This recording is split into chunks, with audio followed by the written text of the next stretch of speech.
Today we're making two different dishes with the same base ingredients, yuba, shiitake mushrooms, and some Korean chili sauce.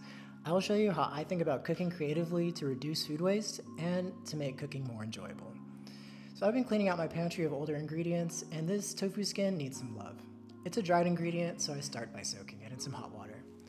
At this point, I have no idea what I'm going to make. As I reach into my fridge, I notice some shiitake mushrooms I forgot about. They passed the sniff test and they're looking good. I also grabbed some onion, some lemongrass, and some zucchini.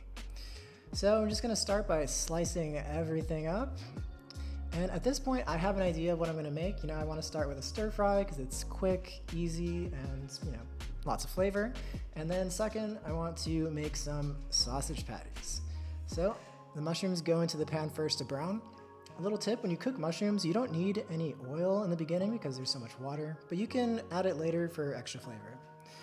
So you just give it a quick mix to combine, and then we're gonna add the sliced yuba, the diced zucchini, and some of that chili sauce. You can add some water if you want it a little bit looser. So just give that a quick heat and it's ready to go into the bowl. That looks delicious, cannot wait to dig in. All right. So next for the sausage patties, we are going to bash the heck out of this lemongrass. This helps to release the oils and makes it easier to cut. And here I'm showing a knife technique.